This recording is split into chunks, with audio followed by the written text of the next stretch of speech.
Bom, nesse vídeo a gente vai comentar bastante sobre como o Ryan desempenhou o papel dele na vitória, no empate do Bournemouth, né?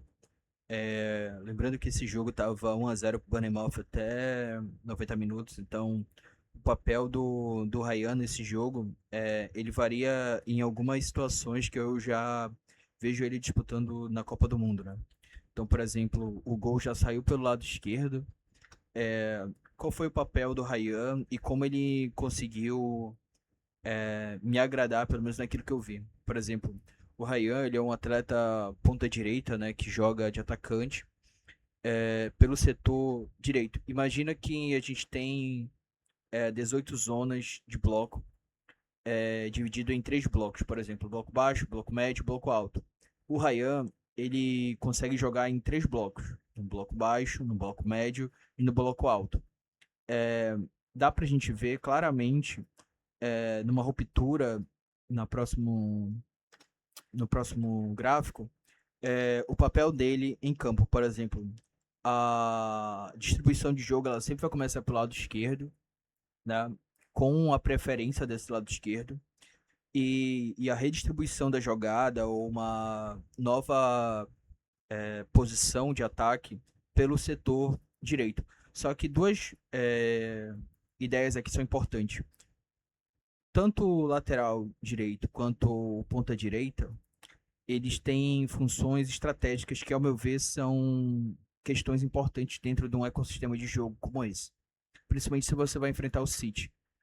Você não deixa o City sozinho criando em um setor do campo, porque você vai tomar gol. Tanto é que o Bournemouth acabou tomando gol, né? O Rodri chuta, a bola sobra para o Haaland e ele faz o gol. Então, essa questão ela é muito comum quando a gente está observando movimentações que são capazes da gente entender que tipo de conexão estão sendo feitas. Tipo agora, por exemplo, poxa, eu estou vendo o Senesi, ele tem ali uma grande quantidade de passes recebidas, uma grande quantidade de passes trocadas, lançamentos e conexões tanto para o fundo da esquerda, é, o fundo da direita. Então, por exemplo, ele tem uma transição direta entre o fim do bloco baixo, em torno do bloco médio, e conectando tanto o lado esquerdo quanto o lado direito no bloco alto. Então, por exemplo, seria ali uma zona 15, né? Para a gente tentar ver as parcelas da comparação. Então, o que eu acho que é interessante aqui, que eu já vejo ele fazendo dentro da seleção brasileira, que é o nível de comprometimento que ele vai ter em atacar e sustentar a linha de marcação. Então, por exemplo, eu acho que ele tem um papel fundamental junto com o Endrick. Ao meu ver, a bola precisa passar por ele de algum jeito, né?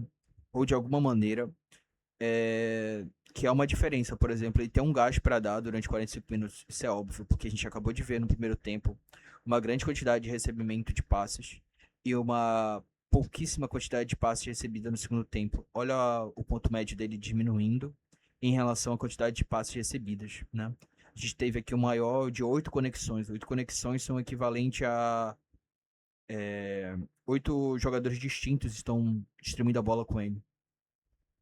Então, qual a ideia que a gente tem para disseminar, assim, principalmente características, que eu acho que a gente vai identificar elas em bloco agora, nessa reta final desse vídeo, que é, no bloco baixo, eu consigo ver a movimentação dele, né, com a queda. Ele não é sobreposto do lateral, por exemplo, no Brasil é muito comum o lateral tá no lugar do Ryan e o Ryan tá no lugar do Smith aí. Então, ver o Ryan não sendo sobreposto no bloco baixo, para mim já tá excelente isso.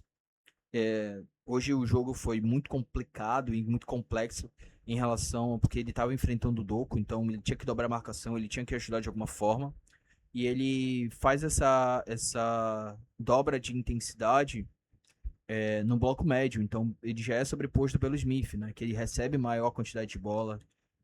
O papel dele é muito mais fazer a cobertura e descer o corredor, né? Ele tem essa distinção total. E no bloco alto, eu já acho a definição dele de ataque muito impressionante, principalmente que ele, ele tem a liberdade, né, de avançar até a profundidade, né, até o extremo, mas ele consegue dividir essa responsabilidade. Então, eu queria muito ver como vai ser o papel dele e do Endrick, se o Endrick vai centralizar, igual o Evanilson tá fazendo, se o Endrick vai pelas pontas ou eles vão coexistir ali no campo. Mas eu acho que vai ser um período de muitos testes, muita adaptação. Eu sinto que ele também está aprendendo a jogar bola de uma maneira, o que eu chamo de alto nível, né? Mas ele não é um atleta que deixou de se entregar, deixou de aprender. Eu acho que ele deixou de evoluir. Em nenhum momento ele fez isso. Ele está sempre evoluindo. Então ele está procurando métricas importantes, né? Então, por exemplo, tem relatos, né, que a gente pode acompanhar de atletas famosos, por exemplo, o Kaká na primeira temporada dele, o que ele fazia, ele não conseguiu fazer na segunda temporada. Então, é uma questão de como o novo técnico dele vai trabalhar essa amostragem que ele tem agora, como o Bournemouth vai contratar um meio-campista que não tem um meio-campista construtor, né?